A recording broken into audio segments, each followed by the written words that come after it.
TCF Canada, compréhension orale. Avant de commencer, munissez-vous d'une feuille et d'un stylo. Mettez la vidéo sur pause, répondez aux questions, puis relancez-la pour découvrir les bonnes réponses. Écoutez les 4 propositions. Choisissez celle qui correspond à l'image. Regardez l'image 1. A. Il est beau ce danseur. B. J'adore cette chanson. C. La radio est trop forte. D. Tu joues bien du piano.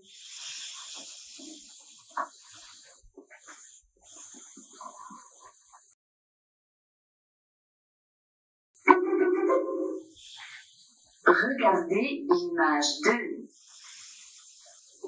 A. Tu aimes le bœuf à la québécoise? B. Tu connais l'heure du prochain film? C. Tu sais où est la station de métro? D. Tu vois où j'habite sur ce plan?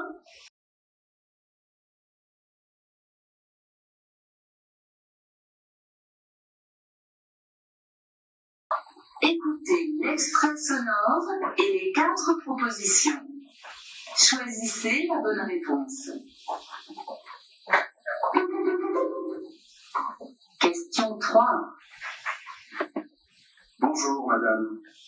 Qu'est-ce qui vous arrive? Bonjour. J'ai très mal à la gorge. Est-ce que vous avez quelque chose pour moi? A. Oui, c'est plus difficile. B.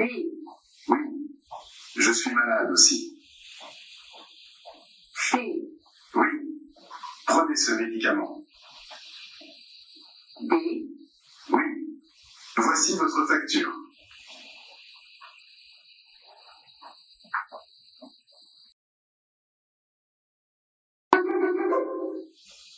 Question 4.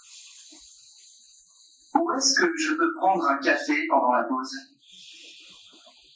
A. 2 euros. B.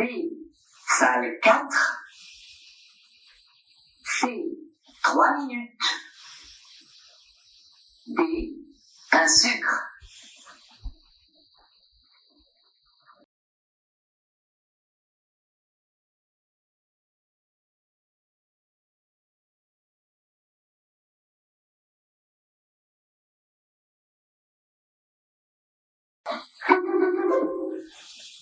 Question 6. À quelle heure part le prochain avion pour Rio de Janeiro, s'il vous plaît? A. À demain matin, B. à 22h37. C. Le lendemain, D. pour 17h.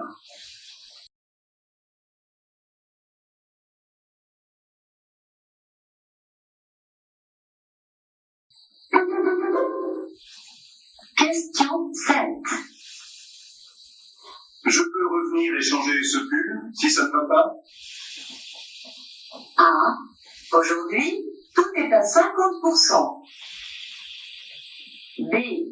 Bien sûr, mais seulement avec le ticket d'achat. C. Désolé, je n'ai pas votre taille. D. Regardez, le rayon homme est juste en face.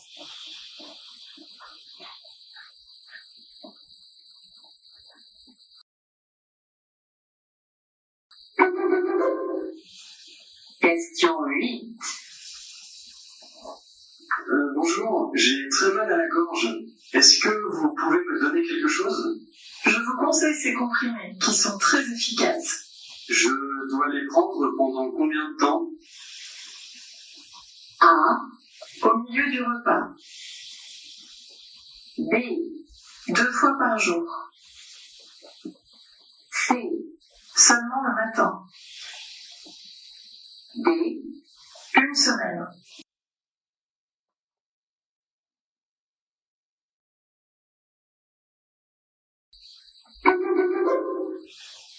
Question 9. Pourquoi êtes-vous absent hier après-midi? A. J'avais rendez-vous chez le médecin. B. Moi non plus. Je ne suis pas venu. C. Je ne sais pas. Je n'étais pas là. D. Si, mais je n'ai pas eu le temps.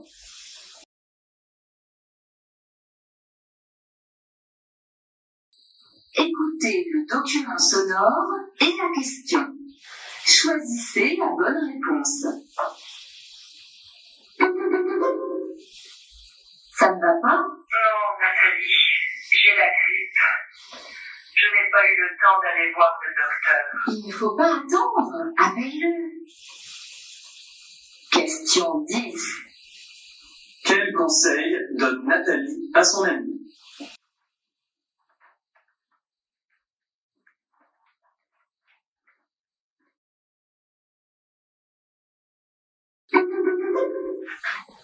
Les passagers du vol Air France 275 sont invités à se présenter porte 2C pour un embarquement immédiat.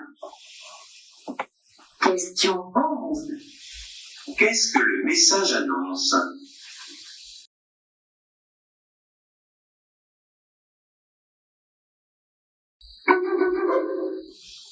Alors, madame, que pensez-vous de cet appartement avec vue sur le parc? Spacieux, mais trop sombre à mon goût. J'en ai un autre plus lumineux, mais plus cher. Voulez-vous le visiter? Oui, bien sûr. Le prix m'importe peu. Question 12. Qu'apprend-on sur la cliente?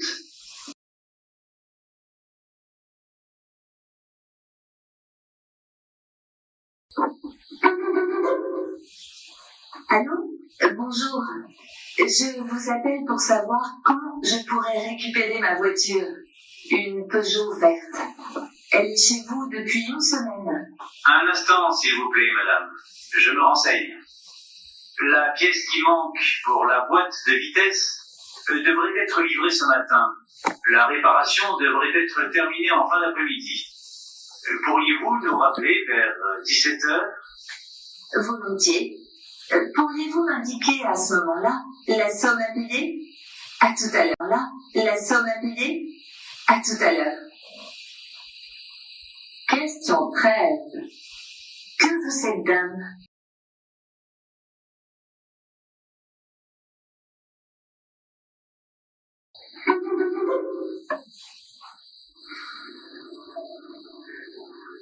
Bonjour madame, je viens de voir à l'affichage que le train pour Londres a 1 heure de retard.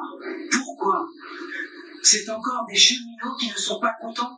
Non, pas cette fois. Mais malheureusement, je n'en sais pas plus que vous. Alors là, c'est un comble. Pour une fois que ce n'est pas un arrêt de travail, il n'y a personne qui puisse nous renseigner. Non. C'est peut-être une panne. Je ne sais pas non plus. Il faut attendre et continuer à consulter le panneau. C'est tout. Question 14. Pourquoi le voyageur est-il en colère?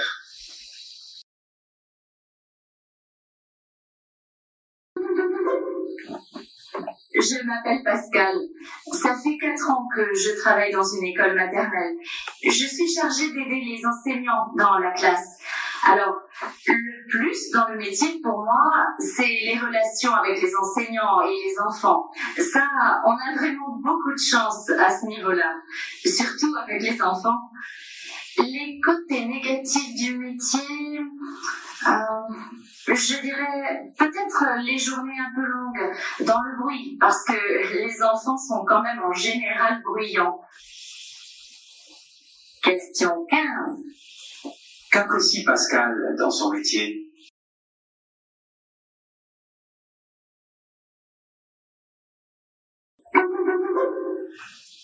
Et Sophia, elle vient? Non, elle ne pourra pas venir avec nous au cinéma. Elle m'a demandé de vous prévenir. Pourquoi? Elle a une sortie avec ses collègues. Ils ont réservé une table pour 19 heures. C'est dommage. Peut-être qu'elle pourra nous rejoindre plus tard. Question 16. Où sera Sophia à 19 heures?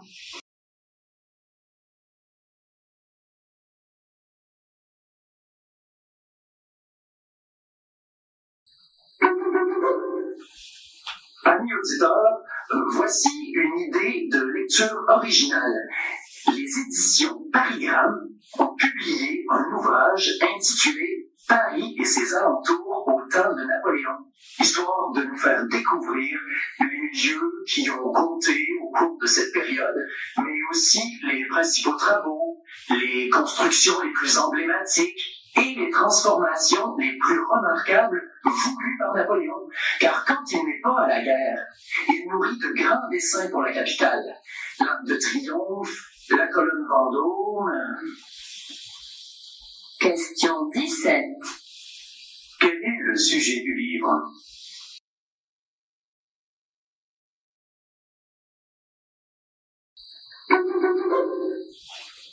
Centre d'affaires de la Cité, bonjour.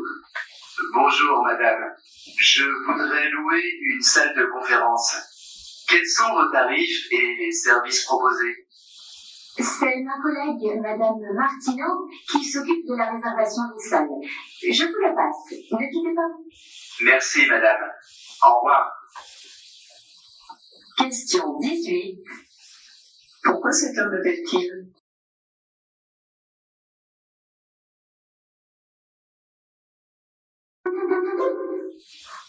Alors, ça t'a plu? Oui, j'ai trouvé le scénario original et la fin surprenante, mais je ne suis pas très fan de l'acteur principal. Je trouve qu'ils auraient pu choisir quelqu'un d'autre pour ce rôle. Et la musique était insupportable. Question 19. Qu'ont fait ces personnes?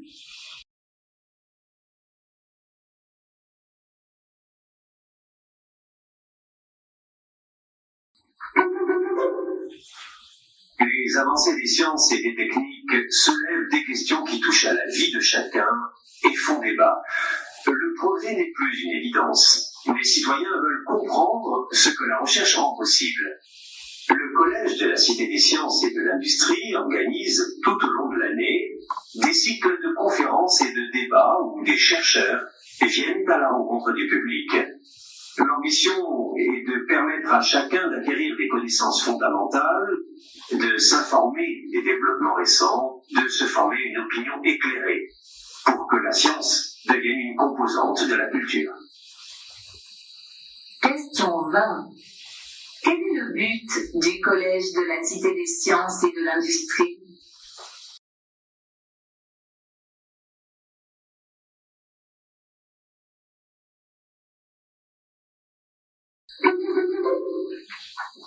Mathieu, je vous félicite. Vous avez fait un très bon travail de recherche. C'est vrai? Je ne pensais pas avoir réussi. J'ai mis beaucoup de temps. Ça n'a pas été facile. En tout cas, c'est une excellente copie. Vous avez la meilleure note du groupe. Ça alors, je ne peux pas le croire. Question 21. Qu'exprime le jeune homme?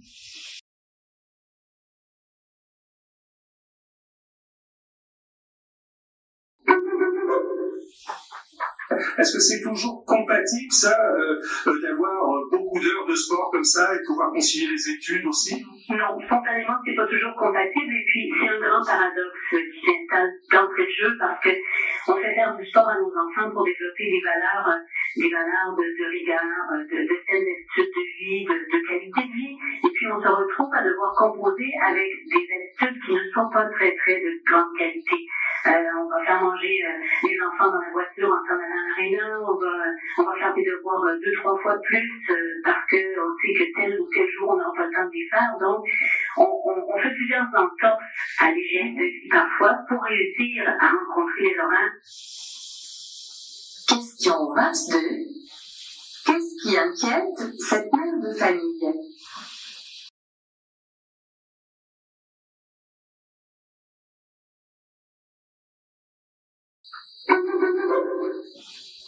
Bonjour, Monsieur Nouguet. Madame Lefebvre, de la Direction des ressources humaines de la société AGPRO.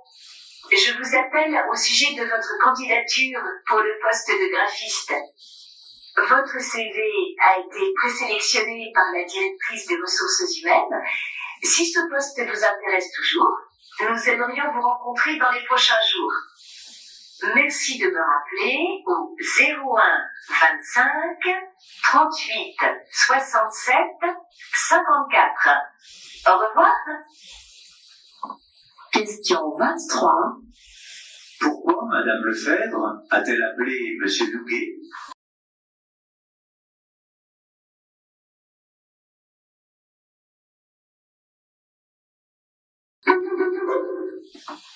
Les Français sont de plus en plus nombreux à rechercher les loisirs de plein air. Et le camping n'est plus seulement choisi pour de simples raisons économiques, puisque l'on trouve des terrains 5 étoiles qui proposent même des restaurants gastronomiques et des salles de bain privées. Le mot camping commence d'ailleurs à laisser la place à hôtellerie de plein air. Question 24. Qu'apprend-on sur le camping?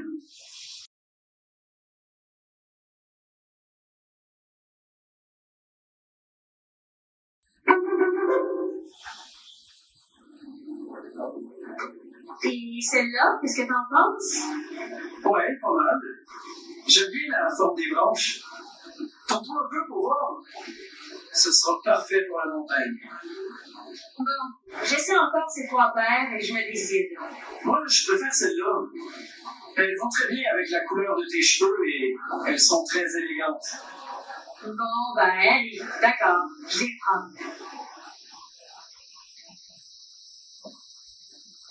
Question 25. Qu'est-ce que la fille achète?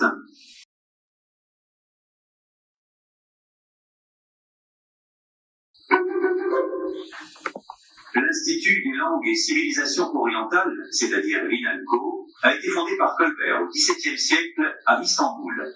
Aujourd'hui encore, même si l'école est à Paris, les professeurs sont soit des autochtones, originaires du pays dont ils enseignent la langue, soit des Français qui ont vécu dans ce pays.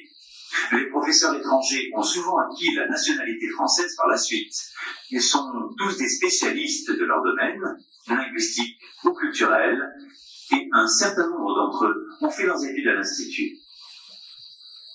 Question 26. Quels sont les critères de recrutement des professeurs de l'INALCO?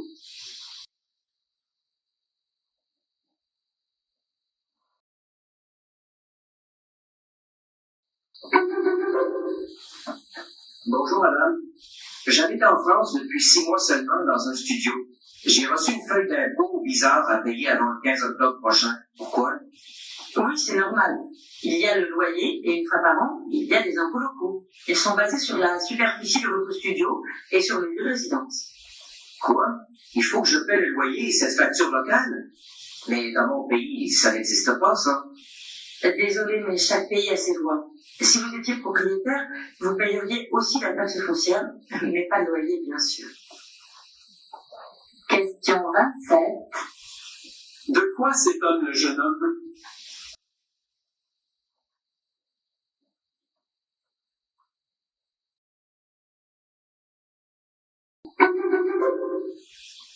Mesdames, Messieurs, bienvenue sur le bateau de la société Safir au service de notre clientèle auvergnate. Nous allons découvrir ensemble Paris au gré de la Seine. C'est comme un mieux qu'à pied ou en autocar. Voici votre programme. De 10h à 12h, nous allons longer les quais et passer sur de nombreux ponts. Nous nous arrêterons devant Notre-Dame de Paris, les musées du Louvre et d'Orsay. Enfin, nous arriverons au Trocadéro. Pour vous remettre de toutes ces émotions, un déjeuner est prévu ici même à 12h30. Un bus viendra vous reprendre à 13h30 pour vous conduire à votre hôtel. Passez un très agréable moment en notre compagnie. Question 28.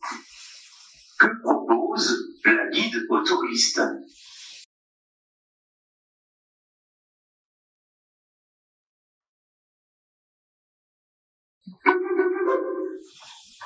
Mesdames, Messieurs, suite à un incident technique, notre train arrive en gare de Valence TGV avec un retard de 45 minutes. Nous invitons tous les voyageurs qui descendent à se rapprocher du personnel de gare. Il vous remettra une enveloppe et un document à remplir et à retourner à l'adresse indiquée pour que la SNCF puisse vous virer la somme correspondant au prix de votre billet de train à titre de dédommagement.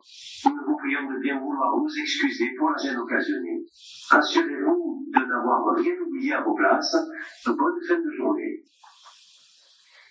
Question 29.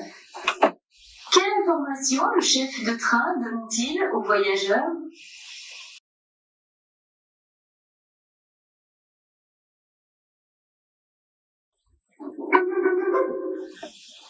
L'idée reçue selon laquelle les filles sont moins douées pour les mathématiques que les garçons est tellement ancrée dans la tête des filles ou des femmes qu'elle vient perturber les résultats des tests et du coup elle auto-entretient cette idée reçue. Alors, a-t-on une idée, Daniel, de ce qui alimente cette idée reçue dans notre société? Alors c'est vraiment insidieux, hein. On peut entretenir ce stéréotype sans même s'en rendre compte. Par exemple, les enseignants en mathématiques eux-mêmes, en tout cas certains d'entre eux, auraient leur part de responsabilité. Des chercheurs ont mené des études dans des classes, ils ont observé que dans cette discipline, statistiquement, les enseignants interrogent un petit peu moins les filles que les garçons et que lorsque les filles prennent la parole, ils les incitent un peu moins à parler et à parler un peu moins longtemps. Question 30. Quelle hypothèse expliquerait les meilleurs résultats des garçons en mathématiques?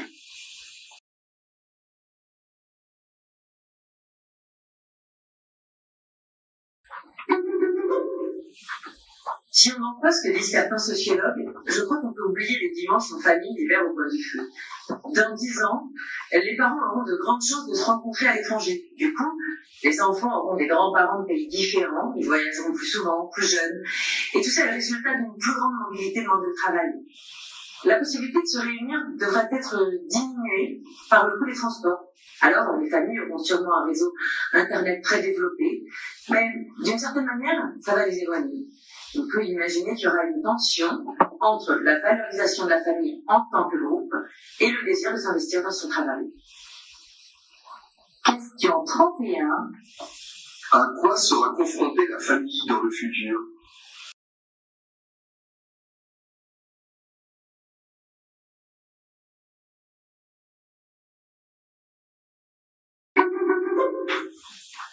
Les articles de journaux, en tant qu'objet d'étude dans les manuels scolaires, existent depuis le XIXe siècle.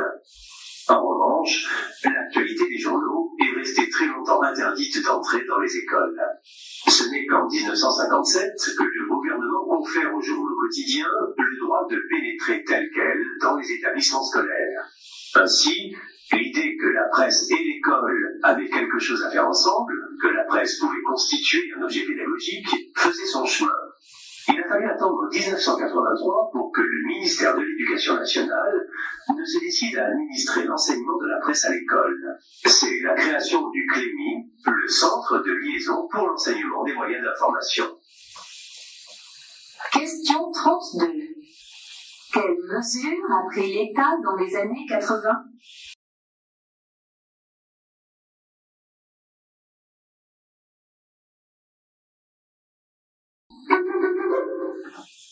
La marque Agnès B, que nous connaissons tous, est-elle encore fabriquée dans notre pays? Et dans quelle proportion? Oui, on continue à fabriquer en France. J'ai commencé il y a très longtemps. J'ai continué autant que je peux. On en est à entre 40 et 50% fabriqués en France, avec les usines avec lesquelles on travaille depuis très longtemps. On travaille ensemble. On leur donne une quantité à l'avance. Enfin, on travaille de façon très très proche. Et vous avez vu disparaître vos prestataires? On voit disparaître tellement de choses depuis une convention. C'est terrible. Tous les 3 jours, on entend quelque chose à fermer. Hein. Quelqu'un qui fait de la dentelle, des boutons, des ateliers. Question 33. Qu'explique la créatrice Agnès B?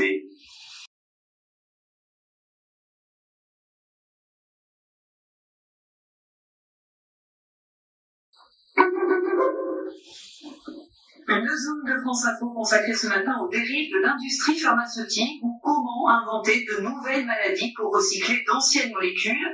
Le mal de dos est devenu une spondylarthrite ankylosante. Une période de tristesse cache forcément une dépression. Aujourd'hui, on a l'impression, Philippe Even, que tout est maladie.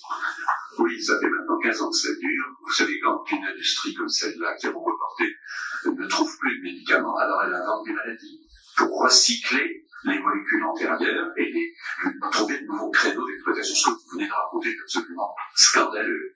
La spondylarthrite ankylosante est une maladie exceptionnelle. Et deuxièmement, malheureusement, on n'a aucun moyen de la guérir. Question 34.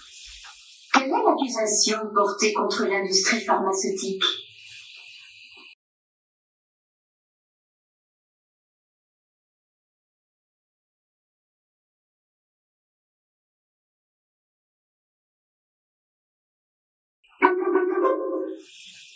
Ce sont les entreprises elles-mêmes qui payent la société une boîte à livres pour être auditée et à chaque fois entre 200 et 800 salariés sont consultés.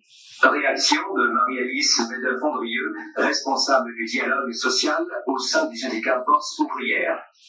Quand une entreprise force ses salariés à être interrogés par une structure extérieure, forcément, vous allez vanter les qualités de votre entreprise et vous allez répondre favorablement. Les problèmes internes de l'entreprise ne seront pas du tout dévoilés.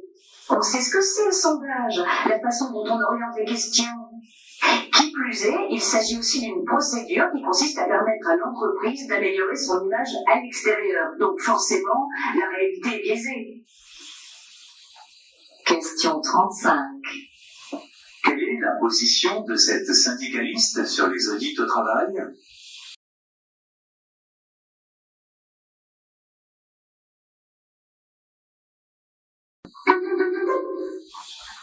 Bien choisir ses prestataires revient à voyager responsable. C'est eux qui embauchent les gens localement, qui vont faire des repérages, qui choisissent les hôteliers avec lesquels ils travaillent, et réserver directement auprès des locaux. En général, va faire que les retombées locales sont plus fortes et vont favoriser le développement de l'économie locale. Comment est-ce que vous sélectionnez les agences? On va voir déjà toutes les agences locales qui existent dans le pays. On a un certain nombre de critères sur la francophonie, sur la qualité des échanges, sur l'expertise des agents et sur leur activité responsable. On a une agence en Tanzanie, par exemple, qui a monté un orphelinat, une agence au Népal qui reforeste une partie de l'Everest. Beaucoup d'agences essayent de développer très fortement leur spécificité locale. Question 36. Qu'explique ce voyagiste sur sa façon de travailler?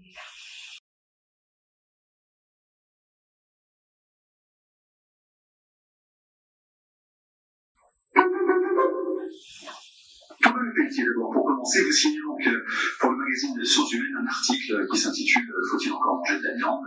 Et vous écrivez qu'il est nécessaire de diminuer fortement notre consommation sans pour autant devenir végétarien. C'est la condition animale qui vous intéresse principalement sur cette question? Oui, c'est une question d'éthique animale. Moi, je pense qu'il y a une grande évolution de la société. La notion de cruauté envers les animaux a de plus en plus de mal à être acceptée. Or, on a assisté depuis les 50 dernières années à une mise en place d'une industrie de la viande qui fait terriblement souffrir les animaux. Question 37. Sur quoi s'appuient les recommandations de Thomas Lepelletier?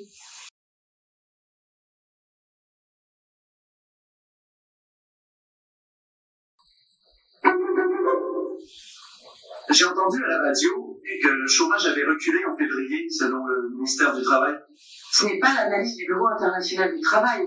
Pour qui le taux de chômage en France n'a pas varié le mois dernier. Je t'assure que, comparant avec les pays voisins, le chômage a baissé en France pour tout le monde. Hommes, femmes, jeunes. Oui, c'est vrai. C'est bien pire ailleurs chez certains de nos voisins. Ce qui est préoccupant, c'est que la situation s'aggrave davantage pour les femmes et les jeunes. Sur l'année, ça devrait s'arranger. Le gouvernement a fait de l'action pour l'emploi sa priorité. Des promesses. Pour les 12 derniers mois, le nombre de demandeurs d'emploi a augmenté de plus de 3%. Question 38. Sur quel point l'homme et la femme sont-ils d'accord?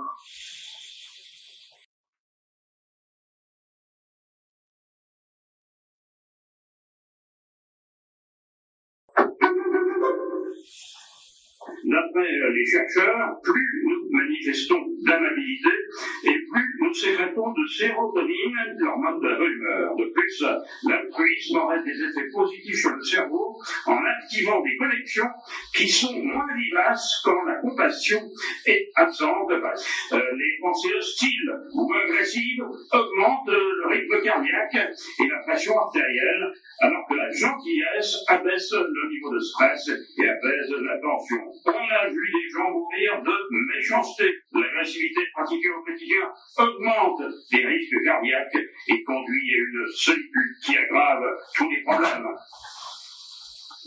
Question 39. D'après les chercheurs dont parle le journaliste, qu'est-ce qui est bénéfique pour la santé?